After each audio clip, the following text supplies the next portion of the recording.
Good evening and welcome to SMNI. You're watching Business and Politics and I'm your host, Dante Klinkam. Tonight, we hope to take the pulse of the business community ahead of the second State of the Nation address by President Ferdinand Marcos Jr. For that, we have invited Benedicta Du-BALADAD, President of the Management Association of the Philippines, or MAP. She is the founding partner and CEO of Du-BALADAD and Associates, a law firm specializing in tax, commercial, and corporate services, and she is a multi-awarded lawyer and a highly regarded name in taxation. She has been recognized as an elite tax practitioner by the International Tax Review, a Band 1 leading lawyer by Chambers and Partners, and a tax dispute resolution lawyer by Women in Business Law. Ms. Du-BALADAD is also a recognized business leader with various directorships in several organizations and foreign chambers.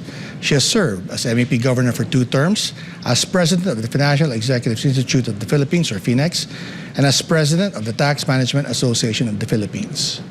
For its part, MAP is a private organization of managers, entrepreneurs, and leaders. Its mission is to be the country's leading organization committed to promoting management excellence for nation building. As we all know, President Marcos hopes to transform the Philippines into an upper-middle income country. We will ask our guest, how does the MAP assess the local business environment now, and what should the government focus on to enable the private sector to contribute more to the country's economic programs? Nice to meet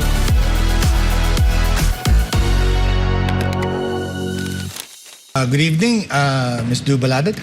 May I call you Dick because you're Yes. friends, and I call you that in private. Welcome to Business and Politics, and thank you for making time. Thank you very much, Klink. Okay, It's nice to be here. Yes, it's always a pleasure to talk to you. And of course, the reason why we are so eager to talk to you is just to get the pulse of the members of your organization, the MAP. How do they feel about where the Philippines is at now? Are they optimistic about what's going on? Are they concerned about certain things? But generally, what's the business sentiment? We're back to normal, Okay. and we're happy with that. And I think that everything's posing to be a rosy one. Okay. Because I think, the GDP has already been increasing Okay. post-pandemic. Inflation is going down? Inflation has been tapering. Yeah. So, and then there's a credit upgrade by Fitch last Yeah. May. So I think the indications are that we will have a very good 2023 or 23? 24 Right. moving forward. Right. Unless, of course, there would be other incidents that may Right. happen. Right, of course. Right. If I have to assess for this year, I think so far so good. Okay. And I would agree with the rating that was given by the President himself, which is incomplete. Okay. Because there are really, really much and many more things Yeah. that should be done. Okay. If I have to look at it, there are a few things, although important ones, that there were, you call it objections by the business sector. Right. Number one would be the Maharlika. Okay. But when they, I think, learned that the president is really serious on it, Okay. then I think it has, They're willing to give it the benefit of the and doubt. doubt, yeah. For after all, I think if it is meant to be a developmental fund, Okay. then the concept is good. Okay. I think the only concern would be about the people who would man Right. the entity. Right. It's Yes. always the key, the professional management. It's about trust Right. for people who would be manning the entity. Right. Yes. Now- and then, yeah. of course, the second one, we had before the cartels, Sure. the onions, the sugar, The smuggling. the smuggling, and then the last one would, of course, be the appointment of a secretary for poverty alleviation, Larry Gadon. Larry Gadon. Okay. Yeah. But other than that, everything I think is Okay. going fine. Generally.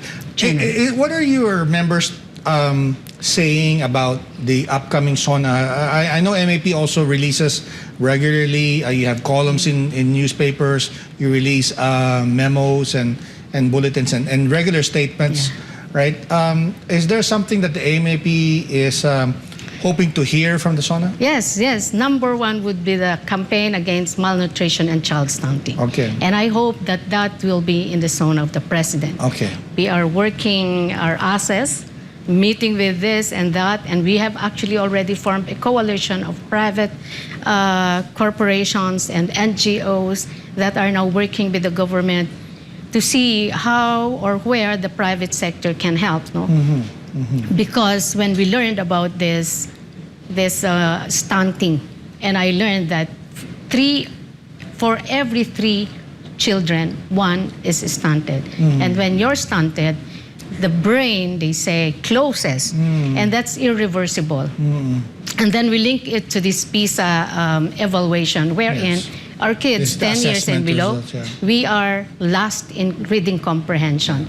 And maybe we are always blaming the education system, but maybe part of that, or big part of that, is actually the quality of our students already who cannot comprehend because they are stunted. Right. And we were alarmed because we're looking at future labor force. So if this is the labor force that we will have, stunted children, and we now have entered the 4th revolution, where AI and robots will be replacing the lower end of the labor of the process. Our children must be able to cope up and be above what an AI or a robot can do.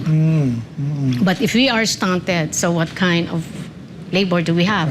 They're talking about a demographic sweet spot for the Philippines, because even in ASEAN, the population is declining, but in the Philippines it's ballooning.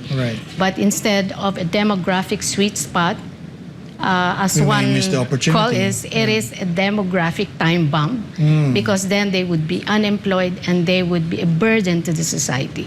So that's why we are alarmed with that. And that is now our flagship project. I see. Well, it's a very interesting one, and we were talking about it before the program started. And interestingly, it's not a feeding program, because I think you're saying that once you have that intervention, it may be too late. Can you elaborate on that? Yes, because whenever we say malnutrition, they say feeding. And then they are talking about feeding in school. Of course, that's the easiest to do, kasi captured na yung mga bata doon, and you just do. But that's too late already, because what we're talking about is the formation of the child for the first 1,000 days, from the time of inception in the womb of a mother until 2 years old. So that's the first 1,000 days. Maternal health care. And therefore, maternal health care and nutrition is very important also. Yes.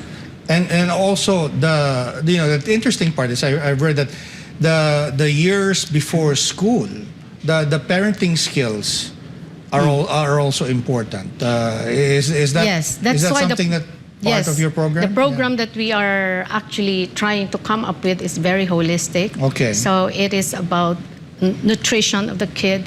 It is about a clean water. It is about education, because we have to educate the parents, the community, of what are the nutritious food, where do they get it. Then we also have partners that would be on community farming. Then we also have partners that would now analyze. We have with us the Analytics Association of the Philippines that would analyze and track the progresses. Where are the areas where there is very high incidence of malnutrition, so that we would know where to put the effort that we're doing, and that it would track, including the behavior. If there would be behavioral changes in the family, and also the mothers. Because as we understand, it starts with the family, really. I think. Do you think you're drawing on your experience there as a mother, because maybe that our policymakers should be more aware of the role of mothers in not just the well-being of the family, but education, as you said, in futures of industries, and the future viability of the economy. Maybe not from my experience, because when I had kids, I already know I have to protect them. They have to nourish them.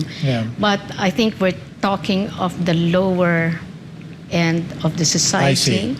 That let's be frank about it. The culprit in malnutrition is poverty. Because and that's what we have to solve. It's not just directly about malnutrition, but we have to solve all the rest that would cause poverty. So so why how did this program come about? Because obviously you're not just looking at the children. As you said, it's a holistic program. You're also looking at the health of the mothers, right? Yes. Was there something that came out that was data reported to the MAP leadership that showed you, Yes. wow, no one's looking at the health of the future mothers in the country? No, it's about the data on stunting, on child I see. stunting. Okay. When we learned that 1 out of our 3 you traced children back. stunted, we traced back, and then we learned that the Philippines is ranked as among those with the highest malnutrition. Right. And then we are in business, so we said, so these are the most valuable assets of being in business, the people, the human resource. So what kind of human resource or labor force do we have in the Right. future? And so we said we should take this as the major project. Right. Has the MAP consulted or discussed some of these concerns with, the Congress is now meeting with, or has convened the Second Congressional Commission on Education, EDCOM 2. Of course, the main focus there is to review the K-12 Yeah. curriculum. But I think I've heard many people say that really the concerns in education, even in particular basic education, you cannot divorce that from what you're saying. That the You health, cannot. right? You cannot. The health of Yes. the mother and how the conditions when children are born. Yes, I think about 2 weeks ago, our guest is Senator Win Gatchalian. Yeah, And oh, yes. Senator Win Gatchalian is, I with think, chairing yes. the EDCOM 2, no? Yes. And look at it, and that is why I think maybe next week we will be releasing again a statement, a public statement, calling all sectors to help in this education crisis. Yeah. Because, well, we already have problem with basic education. Right.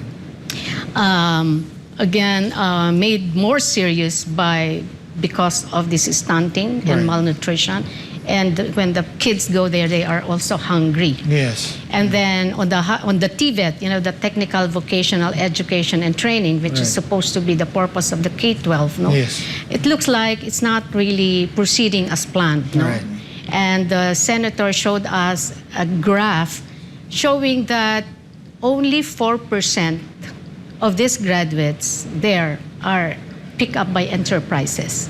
4%. 4%. Wow. And the rest is picked up by community. Ito na yung mga Right. nagkukulot, Right, mamasahe, right, nag-ano. right, But right. that's the low end of it. Yeah. So, Unskilled. unskilled. Yeah. So we're saying, so anong gagawin natin? What do we Right. do?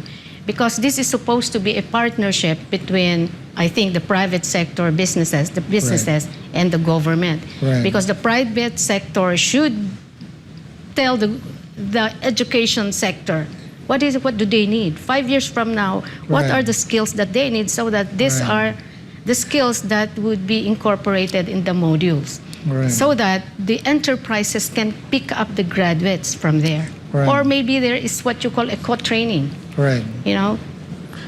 What is the level of concern among MAP? Is it somewhat concerned, or are you very alarmed? That? I mean, are we in an emergency situation now, or because as you said, things are unraveling quickly, right?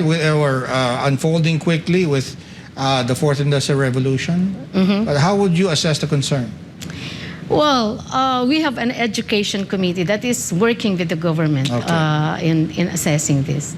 I guess somehow, it's not solely the government's fault, Yeah. but somehow also the private sector has its faults for failing to communicate or to coordinate or to collaborate with the government with respect to this.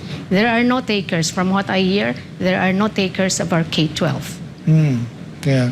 So that's a pretty sad situation. We'll just have to take a quick break. We're talking to Ms. Benedicta Du-Baladaad of the Management Association in the Philippines. Please stay tuned.